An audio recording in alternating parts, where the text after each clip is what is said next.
check out ESPN Film's newly released 30 for 30 podcast. From the producers of our award-winning documentary series, this is an amazing collection of sports stories you need to hear to believe. Speaking of amazing, Delta Airlines and the Fly Delta app make your travel experience amazingly easy with real-time bag tracking, e-boarding, and passport scanning during check-in.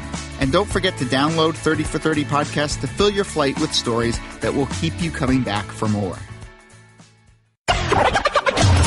This is the Stephen A. Smith Show podcast.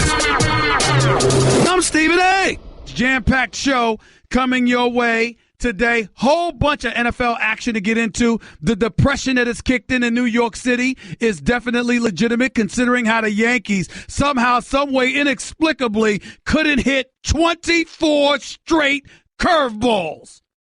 24 straight and can't hit a damn curveball once. Unbelievable. So New York obviously is depressed. LA don't have that problem because the Dodgers are in the World Series against the Houston Astros, a series they should win, by the way. But we'll get into all of that as the show progresses today. There's a lot of stuff to get into. Jerry Jones and his comment about the effect the protest for during the national anthem has had on the NFL and whether or not you agree with that. Whole bunch of stuff to get into, no question about it. But listen, I got to get into a couple of things. And listen, I'm a guy who believes right now, call me crazy, the New England Patriots, despite running roughshod over the Atlanta Falcons, I'm a guy that believes the Pittsburgh Steelers are the team to beat in the AFC right now. Now that Big Ben Roethlisberger seems interested, now that Le'Veon Bell is carrying a load, Antonio Brown is back being happy. The good part about Martavis Bryant wanting to be traded is that clearly he appears to be off the weed. So as a result of that, we don't have to worry about him getting himself suspended, because why are you clamoring to get traded if you're worried about failing a drug test? So this is all good news. But if the Atlanta Falcons are wetting the bed in the NFC, considering how they got shellacked by New England yesterday, how from the time that New England was down 28-3 in the Super Bowl, they managed to outscore the Atlanta Falcons 54-0 in the last 6 quarters they faced against one another. I mean, what a disgrace. The Atlanta Falcons got some explaining to do. But the reason I bring that up, ladies and gentlemen, because I can't believe what I'm about to say. And there's going to be calls from all over the place getting on me about this. You know who might be the best team in the NFC? You know who might be the best team in the NFC? It might be the Los Angeles Rams. I mean, I can't believe what I'm saying. Jared Goff ain't throwing too many interceptions. Completing 22 of 37 passes for 235 yards yesterday in shellacking Arizona. They've won in L.A. They've won on the East Coast. They've won in London. Is there a conversation that needs to be had, ladies and gentlemen, as to whether or not Todd Gurley is the best running back in football? I don't think so, but others might think differently. The fact that they got Woods, the fact that they've got Watson. Is it possible that the Rams are a legitimate threat for a Super Bowl appearance? Is it possible that the Los Angeles Rams, I mean, stay with me now. Is it possible that the Los Angeles Rams just might come out of the NFC? They're 5-2. They're in first place in the NFC West. You got the number one offense in the NFL, a top 6 running attack. You got a defense that's ranked 10th overall, but we all know they're better than that with the personnel that they have available to them. They beat in Arizona. They beat in Jacksonville, which is proven to be a decent team. They beat the Cowboys. And even though they lost to Seattle, that was a nail-biter, 16-10. Is it possible that the Los Angeles Rams are the best team in the NFC? 866-729-ESPN. That's 866-729-3776. That's one angle to get into. I really don't feel like talking about the Giants. They're irrelevant. The Jets, I can't believe McCown threw that interceptions that late in the game. I can't believe they allowed Matt Moore to look like the second coming of Joe Montana and rescue the Miami Dolphins to victory over the New York Jets yesterday. But we can talk about that. For those of you out there, you annoying, disgusting nuisance of a fan base that is the Dallas Cowboys. Am I really supposed to are you really going to stand here and act like you need to be all excited because you beat the 49ers? Really? Really? I mean, the 49ers, look, God bless Kyle Shanahan and John Lynch and, your coach and GM respectively are new to this, and we wish them nothing but the best because they haven't, this is not their fault. They've played relatively competitively this year. And the fact of the matter is when you look at what they've had to endure, okay? Listen, they got blown out in the season opener against Carolina. There was a nail-biting loss. They lost to Seattle, 12-9. All right, when they lost to the Rams, that was about 2 points, 41-39. That was a shootout. 2 consecutive overtime losses to Arizona and Indianapolis. A nail-biting loss to the Redskins, and then you got blown out again by the Dallas Cowboys. The only 2 times they've been blown out this year was the opener against Carolina and yesterday. But they're just not a good team. They're just not. If you're the Dallas Cowboys, are you really, really supposed to be excited as a fan of the Dallas Cowboys? Really? That's what we've regressed to? We want to make a big deal of Ezekiel Elliott rushing for over 140 yards. Catching a 72-yard touchdown pass. We really want to make a big deal that they did this. They beat the 49ers 40-10. Because I got news for you. I'm looking at this game tonight on Monday Night Football. Coming up, Redskins, Eagles. I got to tell you something. Eagles are the best team in the NFC East. And they may be the best team in the NFC. Right now, if we had to really, really look at it, is it beyond the pale to assume that the Eagles could meet the Rams for the NFC Championship? I guess you got to include New Orleans in there because somehow, some way, despite us railing against their defense for many years, New Orleans' defense is clearly improved, and you got a situation where Drew Brees is leading the way. So New Orleans got to be thrown up into the mix because I don't know who the hell these Falcons are.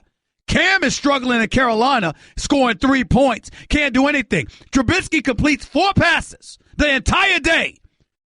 He completed as many passes as many times he's got sacked. And Chicago still wins because Eddie Jackson, Alabama, the safety, scores 2 touchdowns. Fumble recovery, interception. So Cam ain't looking like himself. Carolina's not looking like themselves. Tampa's a year away just like I thought they would be. Seattle's offensive line is still porous. And everybody in the NFC seems like they're going to beat up, in the NFC East seems like they're going to beat up on one another. And, of course, the NFC North no longer has Aaron Rodgers. Lots of interesting storylines to get into. Want to be a part of the show? Hit Stephen A. up weekdays from 1 to 3 Eastern at 866-729-3776. You're listening to the Stephen A. Smith Show podcast. As we go right here on the Stephen A. Smith Show, ESPN Radio, remember, 1:30 or 30 minutes past hour number 1, to be more accurate, NFL analyst extraordinaire Ryan Clarke for ESPN will be on the show with yours truly talking about this NFL action that took place week 7. Let's get to the phones at 866-729-ESPN. That's 866-729-3776. Let's go to Dominic. You're live with Stephen A. What's up, Dominic? How are you? I'm good, Stephen A. How you doing today? I'm good. Talk to me, man. Hey, man. First things first. I'm a Skins fan, man. I gotta tell you, it's gonna be a good game tonight, and I think the Redskins gonna pull off the upset. You know how these NFC East battles go. It's possible. I think it's highly unlikely considering the fact that you're at Lincoln Financial Field, but you never know. It's gonna be a good game. But I wanted to speak to you. I know you said you were going to talk about Jerry Jones, how he feels that it's affecting the bottom line. I don't know why the NFL doesn't take into consideration that maybe suppressing players' voices also hurts the bottom line as well, because many people actually do support. Yeah, but you think about it like that. You can look at it that way. I guess that's one way to look at it. But since you brought it up, I will say this to you about Jerry Jones, and I'll get his quote up on in a second. But I will tell you this: I think that the issue for me is Jerry Jones and just being candid and forthcoming. Look, we got to grow up, and this is what I mean by this, Dominic. We got to recognize the fact that there's nothing wrong with a billionaire telling you, "I'm concerned about our bottom line. We're in the business here to play football and to make money. This is a business. And anything that interferes with that bottom line is something we need to be mindful and cognizant of." There's nothing wrong with that. The problem is that Jerry Jones waxed eloquently, or poetically rather, about how it's about the red, white, and blue and honoring our flag, and he sort of changed the narrative, which was problematic. You can't do that. And that's what Jerry Jones tried to do. But if he had come out and simply said, "Hey, I'm losing money," that means you're losing money. Now, you may not mind that, but I do. That's an entirely different position for him to take, and nobody could fault him of it. Go ahead, Dominic. Definitely understand that. I feel like as an employer and as an employee, you should be able to find common ground for your players who make you money, the money that you say you're losing out on, as well as be able to have, like I said, just find some common ground. Well, I will tell you this, though. The players are lucky because you got a collective bargaining. You got a collective bargaining agreement, okay? So they're very, very lucky. Because let me ask you this question, Dominique. How do you feel? How would you feel? How do you believe the players would react if the owner sat there and said, "Okay, ratings have dropped by about 7 to 10%, and we've lost approximately $100 million. So what we're going to do is we're going to shave $50 million off of you guys' take from all of this, because since we're in this together and we're all losing money, let's all lose money together." How do you feel the players would react to that? Not very well. I don't think that will go over well at all. There you go. So in other words, it's real interesting to stick your chest out and to tackle all of these issues when you know it ain't costing you money. You see what I'm saying? Makes sense. There you go. Got to run. Appreciate the call, buddy. Let's go to Marty in L.A. You're live with Stephen A. Talk to me, Marty. Stephen A. Hell no, dog. What are you smoking over there? The Rams? Vikings, man. When the Vikings are done with the Rams, the defense is going to – Jared Goff is going to be working at the Subway, dog. Well, listen. Right. Well, let me say this to you. You could say that about the Vikings because you're speaking about their defense. What I don't think you're taking into account is their offense or lack thereof. That's where it becomes a bit challenging. Because, listen, we understand and appreciate where you're coming from, but you got this dude, Case Keenum, who hasn't looked that bad, by the way. Only thrown 2 interceptions on the year, completing about 64% of his passes. The flip side to it, however, is with Dalvin Cook out, you got Latavius Murray, who is relatively decent, but how much can you rely on him? Stephon Diggs, I'm a fan of his. He can ball. But how much can he keep this up? Thielen, what is he going to be able to do for you? Rudolph, what is he going to be able to do for you? These are all the kind of things that you got to be mindful of and you got to watch out for. I get it. All I'm saying is Minnesota's offense is not stout. Okay? And because they're not stout, you got to wonder how much you're going to be able to trust and rely upon them. That's the issue for me. I've got no issue with Minnesota's defense, which is big time.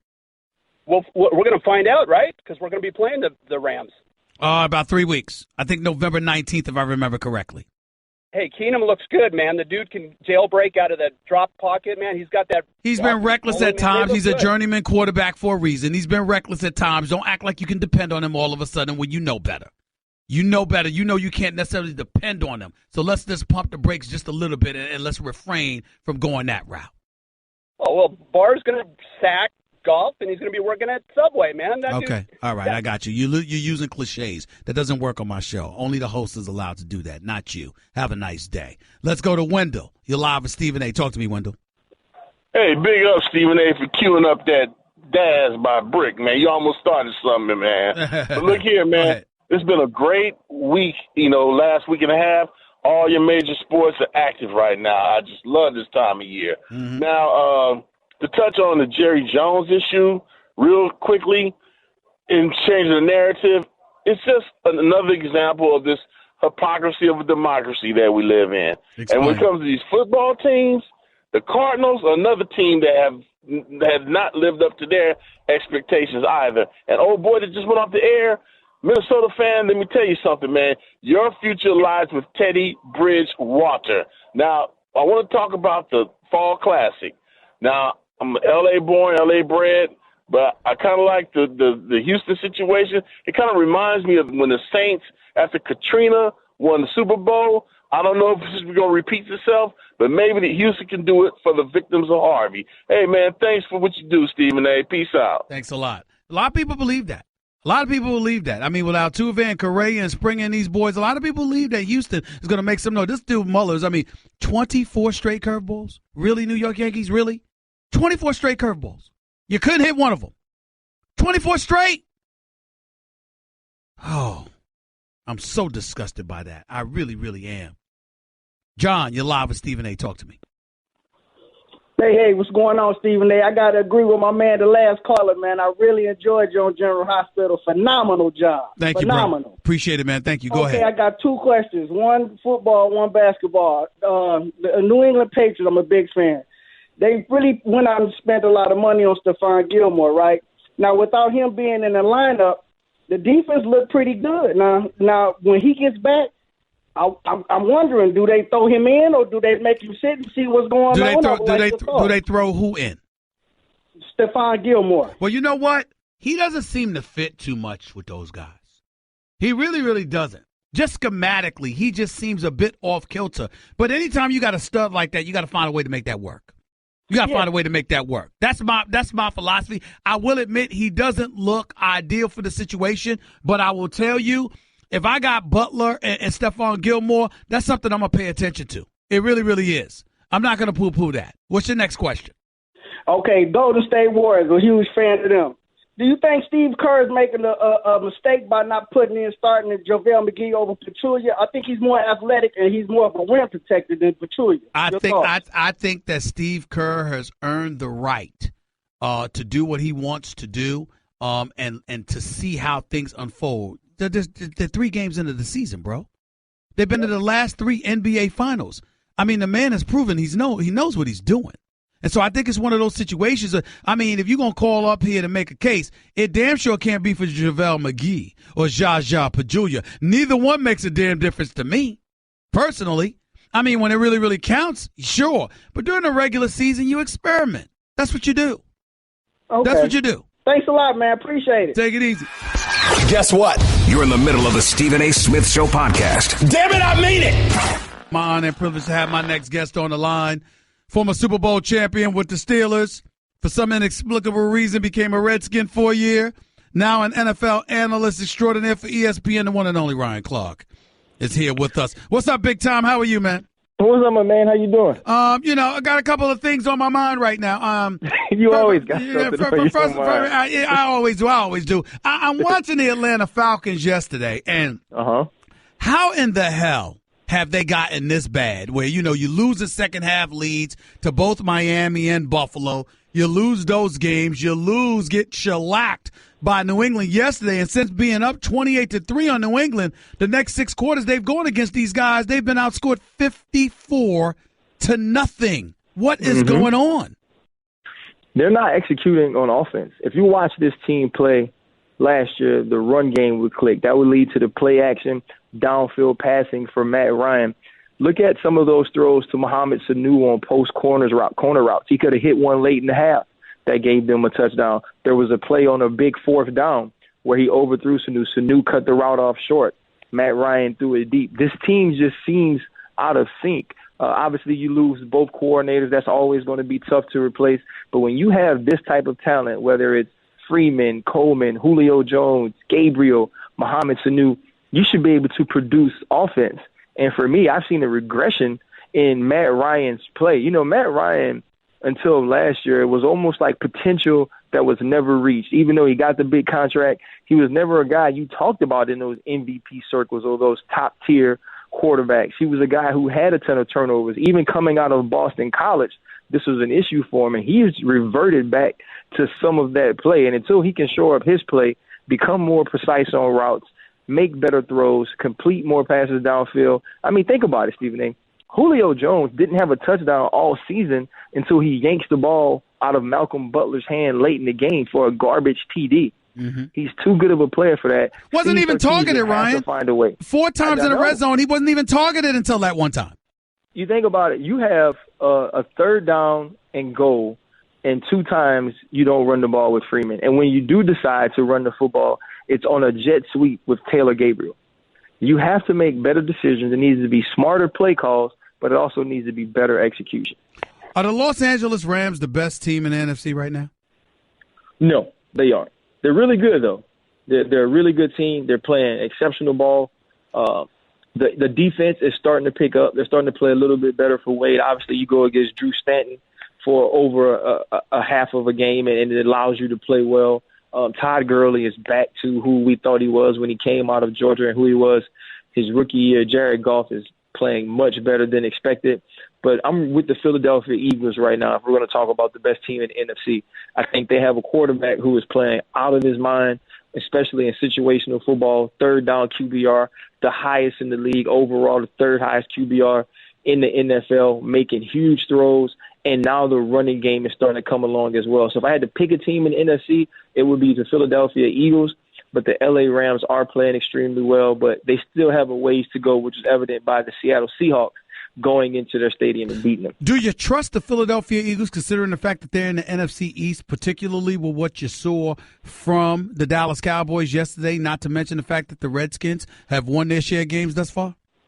You know what? I trust the Eagles because I've watched the Eagles play. Obviously, I think they're playing in a tough division. You see the Dallas Cowboys kind of get back to that 2016 brand of football they were playing offensively. And obviously the Washington Redskins are a Josh Dotson catch away from beating the Kansas City Chiefs in Kansas City last week in primetime. And so those teams are going to play well. Those teams are going to have slugfest with the Philadelphia Eagles down the stretch.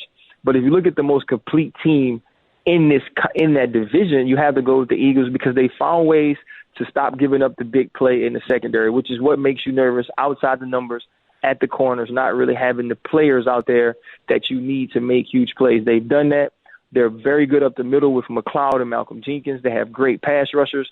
Now with the run game going and having a quarterback like Carson Wentz who extends plays and makes plays down the field, I think they're the team to beat in that division. We're talking to Ryan Clarke right here with Stephen A. on ESPN Radio. Let's transition to the Carolina Panthers because they lost a game to the Chicago Bears last night. You got a quarterback in yesterday afternoon, rather. You got a quarterback in Mitchell Trubisky, the number 2 overall pick, who threw 7 times, who completed just 4 passes, who was sacked 4 times.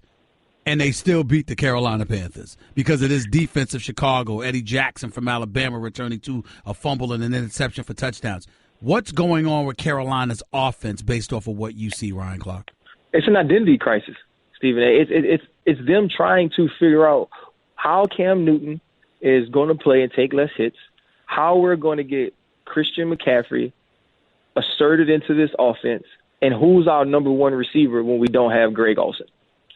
Greg Olsen made up for a lot of the deficiencies and inaccuracies that you get from Cam Newton sometimes when he's in the pocket. He's able to go down the seam and be that player that caught the ball in between the numbers.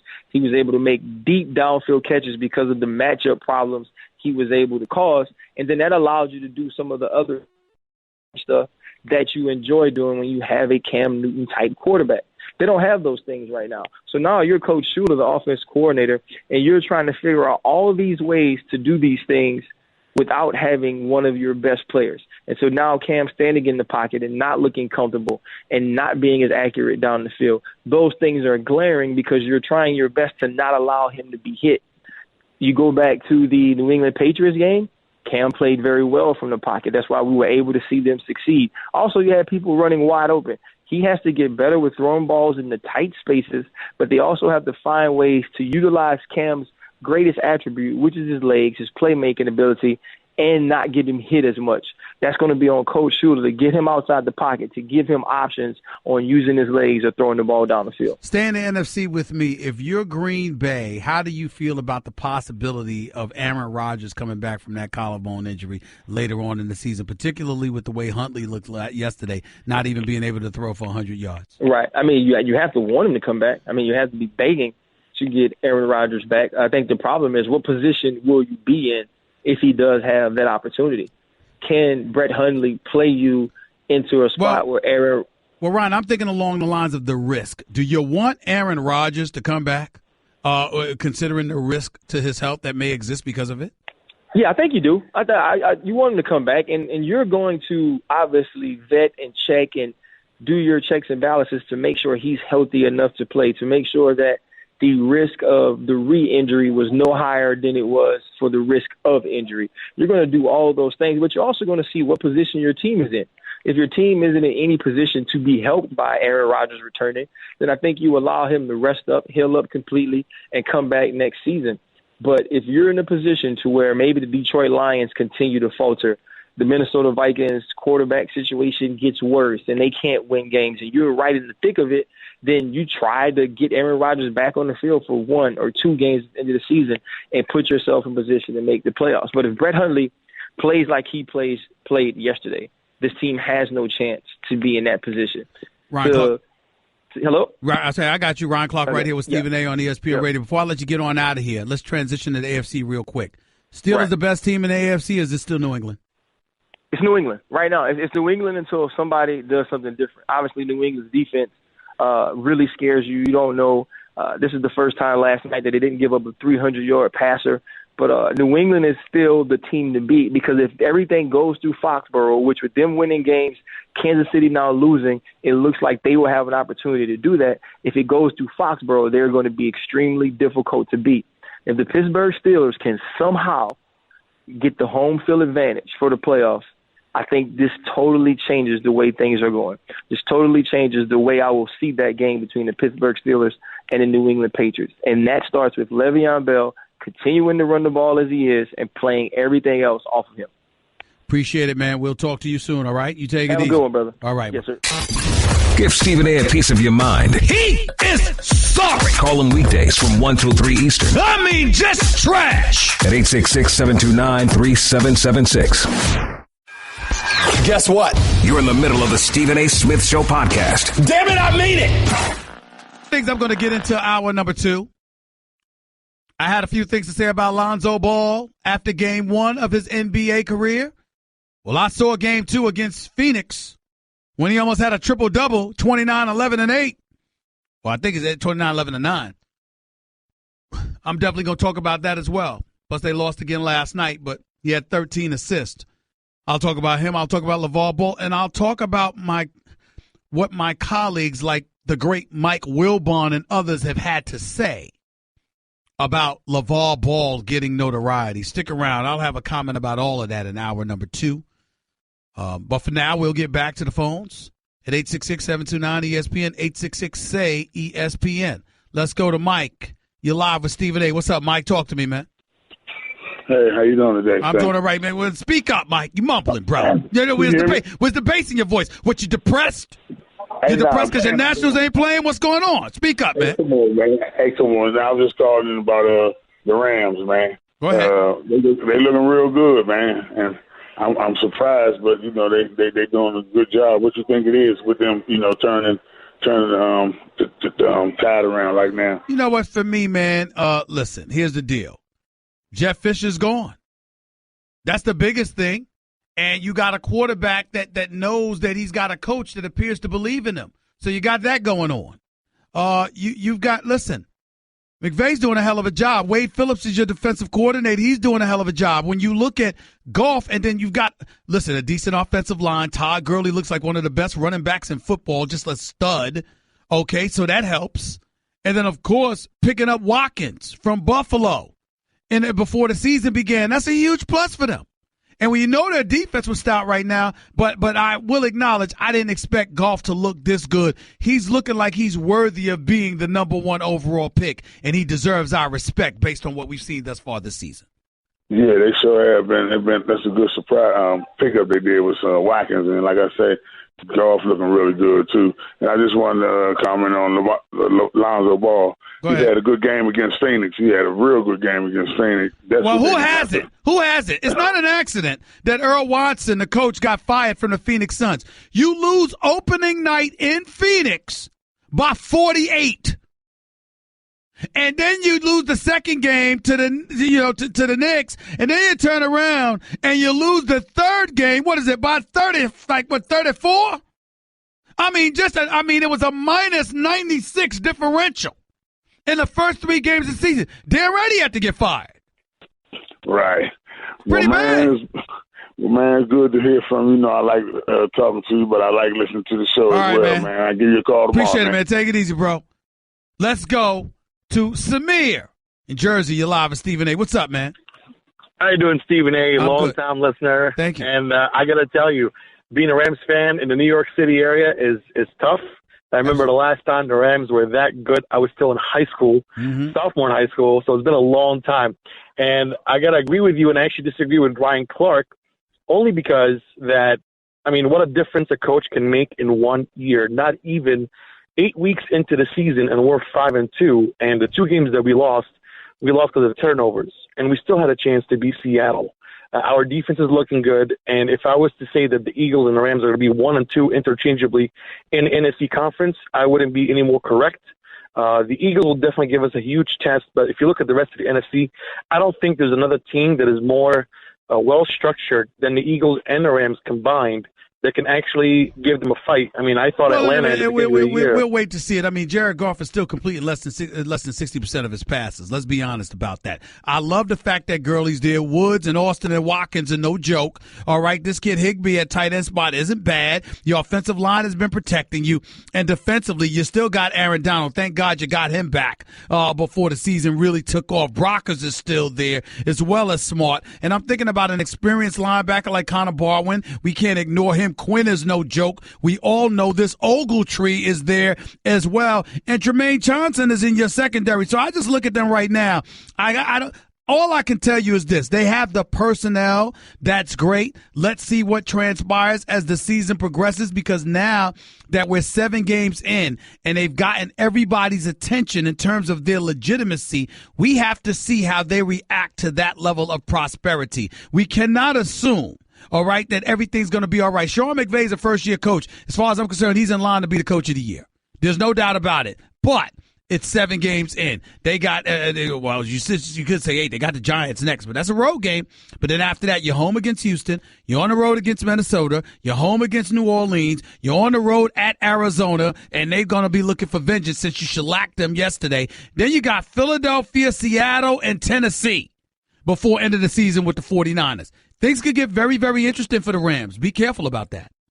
Well, I completely understand all of that, but I guess, if you look at the beginning of the season, our defense was the one that was letting us down, and it was more of getting acclimated with the new 3-4 defense that we're running right now. And when everybody started buying into the program, right, we're starting to seeing it come to fruition, and that's what we're seeing right now. Shutting down Arizona, I've been skeptical the entire season because I thought to myself, oh, here we go, same old Rams again. We lost to Seattle, we lost to Washington Redskins, but after seeing how we came back in as the Jaguars and how we demolished the Cardinals, I don't think they're going to be a threat to us. I got it. But the problem is that you're 7 games in. You guys haven't made the postseason since 2004. I understand you're excited, but I'm saying don't break your own heart by getting too far ahead of yourself. Wait and see. Now that we are paying attention to them, and everybody else is as well, it's going to be real interesting to see what the Los Angeles Rams do in the days and the weeks to come. Hour number 2 up next, NBA and NFL talk. Don't stick around. Stick around. That's just a sample of what you'll hear on the Stephen A. Smith Show. Weekdays at 1 p.m. Eastern on Sirius XM Channel 80 and the ESPN app. Check out ESPN Films' newly released 30 for 30 podcast. From the producers of our award-winning documentary series, this is an amazing collection of sports stories you need to hear to believe. Speaking of amazing, Delta Airlines and the Fly Delta app make your travel experience amazingly easy with real-time bag tracking, e-boarding, and passport scanning during check-in. And don't forget to download 30 for 30 podcast to fill your flight with stories that will keep you coming back for more. This is the Stephen A. Smith Show podcast. I'm Stephen A. Hour number 2 of the Stephen A. Smith Show, here with you for the next hour over the airwaves of ESPN Radio, Sirius XM, Channel 80. Number to call up as always is 866-729-ESPN. That's 866-SAY-ESPN. Lots of stuff to get into for the next hour or so. We'll continue talking about all the NFL action that took place yesterday. I want your predictions for tonight's game between the Redskins and the Philadelphia Eagles, whether or not you think the Philadelphia Eagles are the best team in the NFC, or is it the Los Angeles Rams or somebody else on the east side. I mean, look, Jay Cutler getting hurt. I don't wish any physical harm upon anybody. Let me just make sure I make that point. I truly, truly don't. Having said all of that, let's be clear. Jay Cutler being down for the Miami Dolphins might be a good thing. Wasn't a good thing yesterday for the Jets. But Matt Moore, the backup who should have been the starter, playing with a chip on his shoulder, didn't look bad yesterday in beating the Jets. Miami, with all the adversity, the hurricane and you know, just everything that's happened to them. As a franchise, the offensive line coach sniffing some white substance most of us believe was cocaine while on FaceTime or whatever it was with his stripper girlfriend. I mean, Miami's been distracted. Offense looking anemic, can't throw. Jay Ajayi's not getting the ball enough. And lo and behold, here they are. Nipping at the heels. Buffalo and New England. Things are getting very, very interesting in the AFC East. So we can't ignore that. Just wish the Jets. I mean, the Jets are, listen, Tarbow's doing a hell of a job because they've looked far more competitive than any of us thought they would. But hey, it is what it is. But let me get to what I really want to talk about too. The Los Angeles Lakers are 1-2 on the season. Lonzo Ball, got to look at him and wonder what's up. But I will tell you this. This guy right now, ladies and gentlemen, look at it. Here's the reality of the situation. Against Phoenix, albeit against Phoenix, he still dropped 29, 11, and 9. Hit 4 3-pointers. Hit 12 of his 27 shots. Was very aggressive in game number 2. Game number 3, only hit 3 of 13 shots. So he shot 16%, 1 of 6 from the field in game 1 of the season against the Clippers. 23% in game 3. 44% in game 2 against Phoenix. It's not the greatest beginning in the world, but there have been flashes. Had 13 assists last night against the New Orleans Pelicans. Lost to Anthony Davis, DeMarcus Cousins and the crew. By the way, Anthony Davis just dropping 27 and 12 like it's going out of style. He's done that at least in all 3 games this season he's played in because he's a superstar. That's why. But here's the deal. The jury is still out on Lonzo. It really, really is. And we've got to wait and see what he does and what he brings to the table. We hope, for magic's sake, above all else, that this brother is the real deal. Because if he is, then indeed, Showtime could be imminent. But if not, then you got a problem. And that's the way I'm looking at it right now. That's my personal opinion. We got to see more. I'm interested in seeing more. But right now I have my questions. I've got my reservations. And I'm just wondering about things. I'm looking at a guy like De'Aaron Fox, who I'm an absolute fan of. Sacramento's 1-2 on the season as well. He's the number 5 overall pick. What happened? He had 14 points and 5 assists in his first game against Houston. Shooting 7 of 15 from the field in 23 minutes. Shot 4 of 13 in a win over Denver. Had just 9 points, but 10 assists. And then he played against Denver Saturday night. They did lose by 17. But he hit 8 of 13 shots, finished with 18 points. Only 1 assist, not impressive. But he just seems faster, more athletic, more capable of doing things with the basketball. He's shooting 50% from threes and 46% from the field. Those are the kind of things I look at. I'm just telling you who I am and how I look at things from time to time. Lonzo's averaging 13 and 9. Shooting 29% from 3, 34 from the field. I'm just going to keep my eyes on stuff like that. That's just how I am. Can't help myself. 866-ESPN. That's the number to call up. That's 866-729-3776. Lakers went on a 29-5 run last night with Lonzo on the bench. That was not with him on the floor. It was with him on the bench. Before they lost to New Orleans, they went on a 29-5 run. Let's keep that in mind. Kuzma's who I really like too. I do like him. I wanted to also get into something. And I don't have the exact quote, and Nuno or Kat, if y'all could look that up for me, I'd really, really appreciate it. Mike Wilbon going off on PTI because LeVar Ball was on the air after the Lakers opening night lost to the Clippers. I forgot what label my buddy Mike Wilbon attached to it. Basically accusing us of not me, but the hell with it. I'm the one that brought LeVar Ball on. We were at the game at the Staples Center. Neil Everett was about to do his Sports Center show. When Neil Everett was about to do his Sports Center show and I was supposed to be on with him to lead off the show, LeVar Ball is on the other end of the baseline, and he walks on down to get in my face, talking smack about his son who had just went 1 of 6 from the field. When he did that, I said, oh, please. And I looked at Neil. I said, you want him on? Because he's talking a lot of smack. Neil said, sure. But obviously he wouldn't have been down there getting in anybody's face unless it was me. That's what he did. You got a lot of people, whether it's Wilbon or other folks, particularly individuals right here at ESPN and others, who adamantly are against him getting any kind of airtime whatsoever. Let me say this. I respect all my colleagues. I truly, truly do.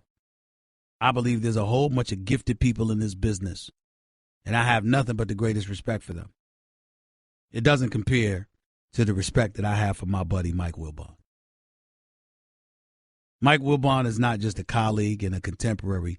He's a friend and a big brother who I love dearly, who I've known for a quarter century, and who I absolutely positively revere in every way imaginable. It doesn't mean that I have to agree with everything he says, though. And this is one of those rare instances where I disagree, because I almost never disagree with Mike Wilbon. And here's what I mean by that. When you look at LeVar Ball, it's not just about what we want. It's about what the public wants. And I think sometimes all of us get caught up in that mix. We lose our way in that regard. Because obviously as professionals, we have standards. And you don't want to violate those standards. And I get all of that. But here's the flip side. And I'll look at, oh, you have that sound, Kat? You have that sound? Look. Oh, I'm sorry. Speaking to my board op, she was relaying something to me. I apologize. What I'm saying is this. When you look at a guy, if there was ever anybody that had a right to have to establish standards and to articulate what those standards should be, it should be the great Mike Wilbon, who was a columnist extraordinaire for many years with the Washington Post, along with my other buddy, Tony Kornheiser, who I also love dearly. And this is Mike Wilbon's exact quote. That's editorial malpractice. That shouldn't happen. This is what he was telling his longtime co-host, Tony Kornheiser, on Friday, adding that as a black father, it offends him that LeVar's self-aggrandizing behavior actually makes things more difficult for his son. There's now people in the league who hate your kid because you behave like a self-absorbed jerk, and networks like ours help him. An angry Wilbon seethed. I find it all loathsome. It's worse than reality TV. Let me break down this quote. LeVar Ball is self-aggrandizing. His behavior is self-aggrandizing. It does turn most people off, including me, who's a father just like Wilbon. Absolutely, positively true.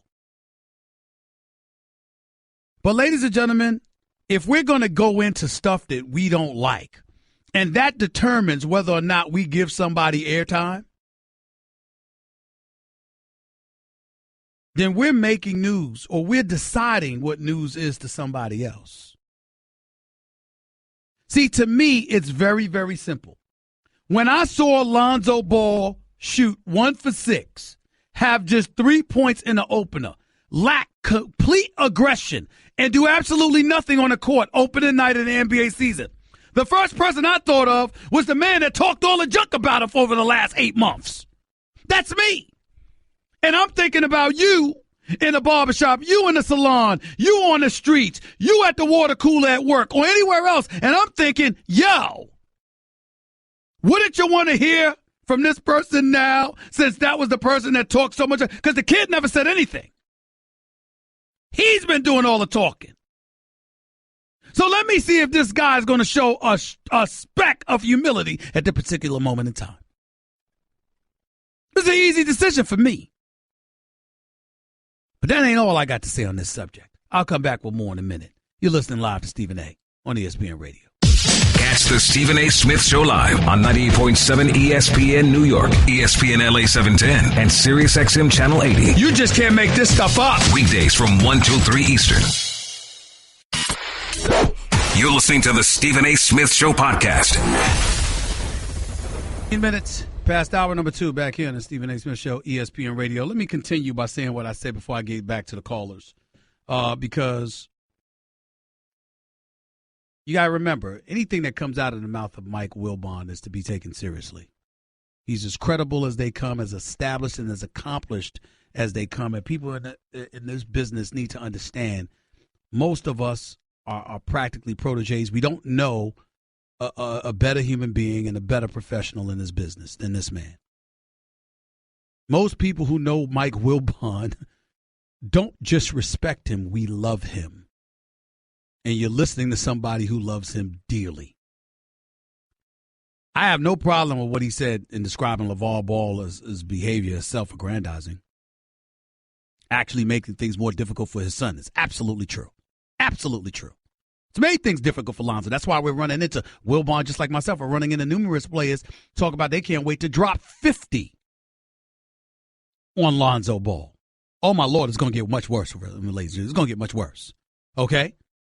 Eventually, he'll be okay because the kid's got a lot of promise. But please understand, this is what it is. He's also saying there's now people in the league who hate your kid because you behave like a self-absorbed jerk. I'm not going to call him a jerk, but neither is Wilbon. He's saying that's how he's behaving. Wilbon's entitled to that opinion. Sometimes I felt the same way about LeVar. Absolutely. And he says networks like ours help him. Actually, we're not helping or hurting. We're covering the news. LeVar Ball has gone about the business of successfully making himself and his family news. It's unavoidable. It's unavoidable. And it speaks to a very different issue. Listen, I'm listening to a radio show. Excerpts from a radio show in Boston the other day, and it's talking about me with Floyd Mayweather and how I'm an enabler. How? Floyd Mayweather had to serve time in jail for domestic violence. I interviewed after he got out of jail more than 6 years ago. He had his position. I interrogated him. I questioned him. I asked the questions. Far as I know, the man hasn't been involved since. But forget all of that for a second. Because, damn it, if he was guilty of it, he deserved more time, which I told him to his face. Here's the flip side. What are you supposed to do? Berate somebody over and over and over again? Mike Tyson is a convicted rapist. He had a Broadway play. And prior to that, didn't he fight Peter McNeely? Correct me if I'm wrong. Nuno, Kat, John. Didn't he fight Evander Holyfield twice? Didn't he fight Lennox Lewis? Did people not pay to see him? Were they patronizing a convicted rapist?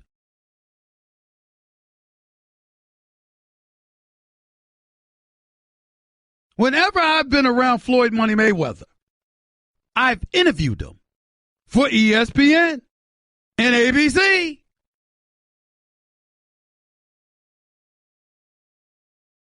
When Ray Rice was interviewed by Jamel Hill, did she enable him? If somebody were to interview Greg Hardy or Ray McDonald or somebody, are you enabling? If somebody did Ed Gordon enable O.J. Simpson? I mean, it's utterly ridiculous. We are in the business of disseminating news that viewers and listeners and readers find interesting. Period. We're not priests or pastors or rabbis. We're not some moral authorities. Now, certain things get a bit excessive. If you're talking about it's too much, that's different.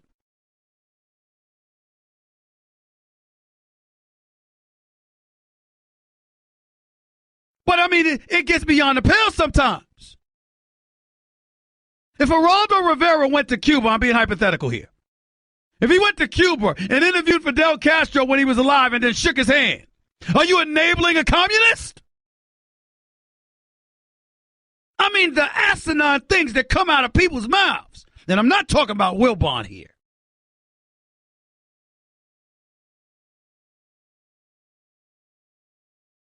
Because he's accomplished more than I could ever hope to.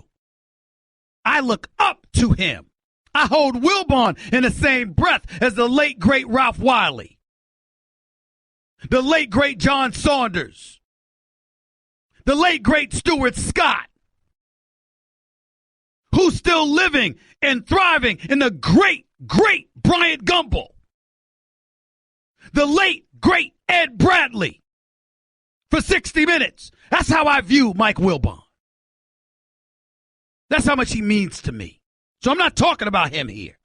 I'm just talking about this notion where people have to attach this stuff. I mean, could you please get off your sanctimonious high horses?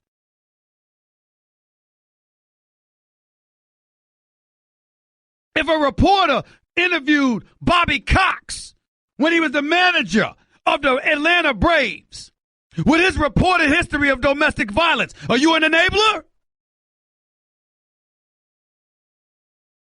Would you please grow the hell up?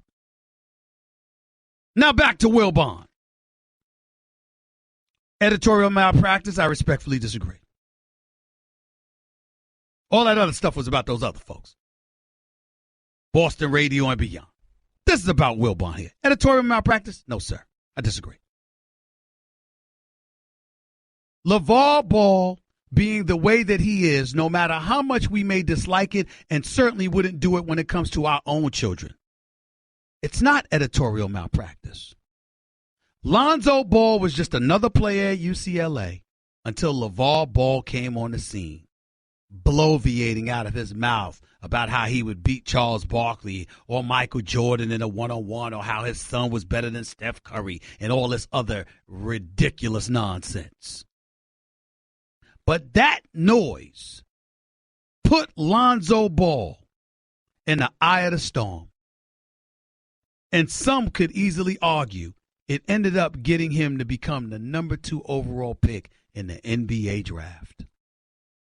If Lonzo Ball, who sold out the Summer League, if Lonzo Ball, who was the MVP of the Summer League, if Lonzo Ball, who was playing his first NBA game of his career, wet the bed after all of that talk LeVar Ball did,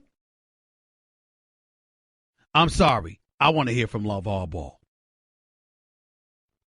If that's editorial malpractice, Mr. Wilbon and anybody else is entitled to their opinion. I'm entitled to mine and what I believe an audience out there would want to hear.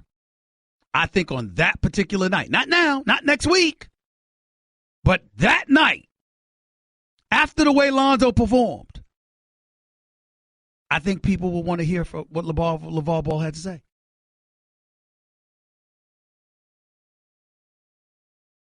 Mike Wilbon knows a thing or two about what an audience wants to hear. PTI has been number 1 for quite a long time. Mad love and respect to him and my buddy Tony Kornheiser. But last time I checked, I got a decent clue about what people want to hear my damn self. And on this particular issue, that particular quote, editorial malpractice, I emphatically beg to differ. More to come on the Stephen A. Smith Show on ESPN Radio in a minute. Guess what? You're in the middle of the Stephen A. Smith Show podcast. Damn it, I mean it! Other things to get into right here at the Stephen A. Smith Show, ESPN Radio. Number one, Colts receiver T.Y. Hilton apologized today, for his critical comments of the team's offensive line after the group gave up 10 sacks to the Jacksonville Jaguars. That tied a franchise record for the second most given up in a game.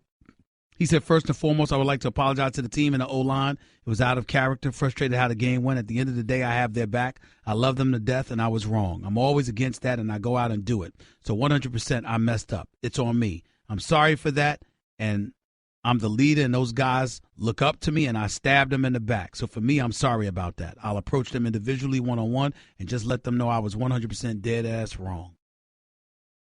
Ladies and gentlemen, that's how you handle a mea culpa. I mean, think about it. What else can he say? He said, I'm dead ass wrong. That was his quote, A. B, he said, I 100% messed up.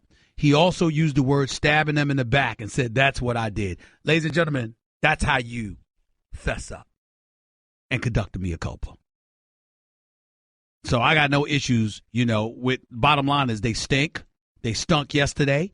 It's a testament to the job that Grigson did in refusing to get or being incapable, rather, of getting Andrew Luck in offensive line, and that's why Indianapolis struggles the way they struggled, period.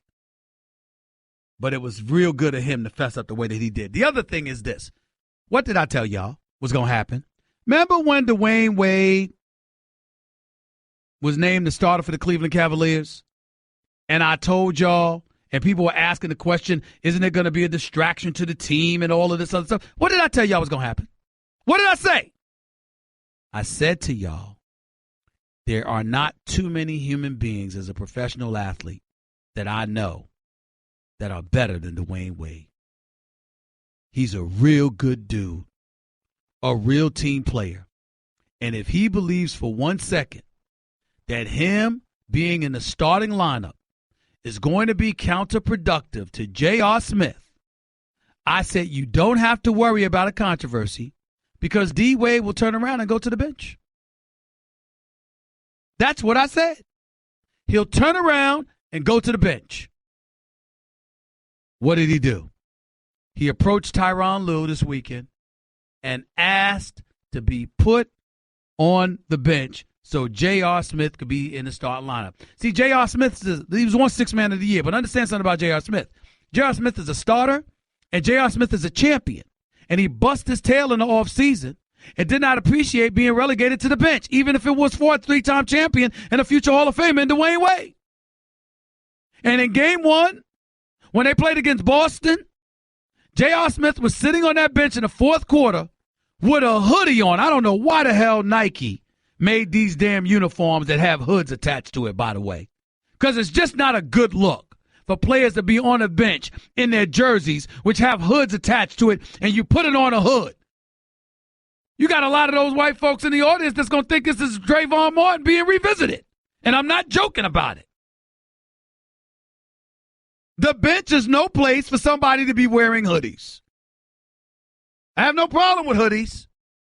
People shouldn't be stereotyped and stigmatized for wearing hoodies.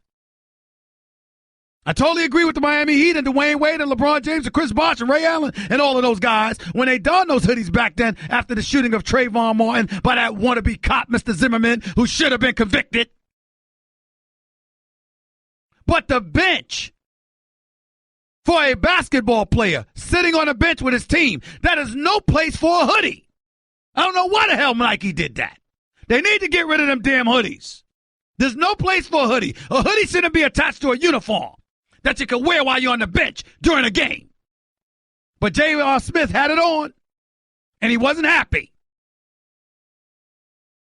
And psychologically, he can't deal with the relegation to the degree that Dwayne Wade can deal with it. Dwayne Wade is 35. Dwayne Wade's best days are behind him, but he can still ball. He's a man, and he's mature enough to handle it and still be effective for the team moving forward without having to start. That's a more difficult proposition for JR. That's why it made sense for D. Wade to do what he did, once again showing how he's truly class personified and why he is indeed a 3-time champion. Benny and Cali, you're live with Stephen A. What's up? All right. So Lonzo Ball is averaging 13 points, 7 rebounds, and 9 rebounds and 7 assists. Okay, his first game was not good. We all know that. Okay, and then from what I saw, every sports analyst across the nation went ahead and wrote him off, including yourself. That's not true. Stop right there. Stop. Shut up. Stop it. I did not write him off.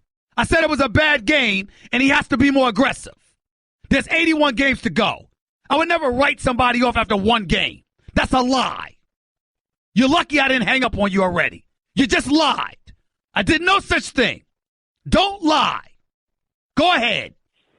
His second game, he dropped 29, 11, and 9. Against Phoenix. Triple-double. Against Phoenix. Against Phoenix. Triple-double. Against Phoenix. It's still NBA talent. Says who? Have you seen the Suns? Says who? Have you seen them? All right. Anyways, he was en route to being the youngest player to have a triple-double, breaking LeBron's James record at 21. Lonzo Ball is 19 years old. Okay? His third game, he dropped 13 assists. 1 assist away from John Wall's record that he set as a rookie in 2010.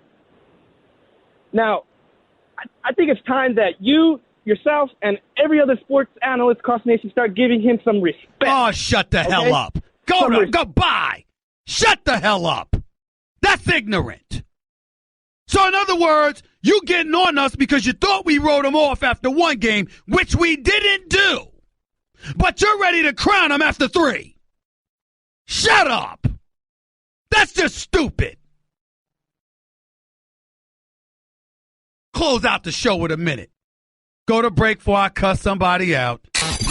Give Stephen A. piece of your mind. He is sorry. Call him weekdays from 1 till 3 Eastern. I mean, just trash. At 866-729-3776. Guess what? You're in the middle of the Stephen A. Smith Show podcast. Damn it, I mean it. To the phones we go before we get on out of here. Stephen A. Smith Show, ESPN Radio. Joe, you're live with Stephen A. Talk to me. How you doing, Stephen A? I'm good. What's up? Man, I see you all fired up, bro, with that last call. Well, listen, don't lie. Listen, I got a radio show and a national television show. There's plenty of ammunition that's factually correct to get on me about. Don't lie to do it. Yeah. He lied. I never said that. I hope Lonzo Ball is successful, and I believe he has a chance. But the first night was a bad night.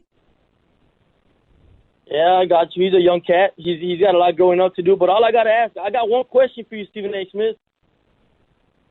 Go ahead. How about them Cowboys? Let me ask you a question. You really, really, really going to make a big deal of them beating the 49ers? Seriously? Okay, I asked you a question. You asked me one back. Let me answer your question. The 49ers stink. 49ers stink. No, wait, Stephen A. That was the greatest 0-6 team in the history of football. They lost 5 games by 3 points. You know that. Stop right there. I need you to do me a favor because that just made me laugh. I need you to repeat what you just said about the 49ers. What did you say? Give me that line again. Give me that line again. Say it again, Joe. Stephen A. Smith. Hey, Stephen A. Smith, that was the greatest 0-6 team in the history of the NFL. Goodbye, man. Tell him something, Joe. Goodbye, Joe. The greatest 0-6 team. Talk about an oxymoron. I mean, damn. What's up, Nathan? Talk to me, man. Hey, how's it going, man? I'm all right. The greatest 0-6 team in the history. I love that line. Go ahead, man. Go ahead. Yo, I just want to talk about the Rams, bro. Top to bottom, like if we're comparing them in the NFC, I think they have the best roster top to bottom. Like, if you compare their defensive line to Philadelphia, I'll take Aaron Donald over Fletcher Cox any day. Okay. If you're talking about the wide receivers, I'll take the wide receivers. Okay. The Rams any day. I don't know. Torrey Smith's not what he used to be, but Alshon Jeffrey with Nelson Aguilar and Zach Ertz, I'm not sure they've got a better receiving corps than the Eagles. I mean, you got to. I'm not sure about that. Austin. I hear you. But, I mean, let's call that one a push then. I'll say our special teams is a lot better. We got the best kicker, the best punter. Okay. Listen, I'm not hard to find. Just make sure you're here. When I'm looking for you, make sure you're here as this season progresses with them. No question. Appreciate the call. Let's go to Terrence. You're live with Stephen A. Talk to me, Terrence. Oh, Steve, I'm so glad you gave me my time. Goodness. I tried to give you your time, but your phone dropped. Sorry. Daryl in Jersey, you're live with Stephen A. What's up, Daryl? Hey, Stephen A., I appreciate you taking my call. Listen, I'm a Rams fan. Let's be real. It's 2 halves to a season. I'm excited right now. I'm excited. But let's be real. It's 2 halves to a season. Upon injury, if we don't get hurt, I like our chances. What you say about that?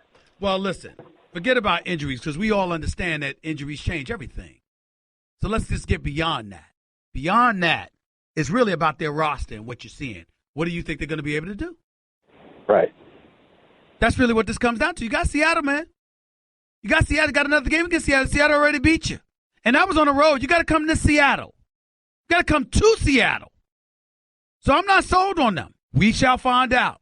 Appreciate the call. By the way, let me say this before I get on out of here because, look, the New York Yankees are on my mind. Listen, Dodgers, I think, going to win the World Series. Houston could take them.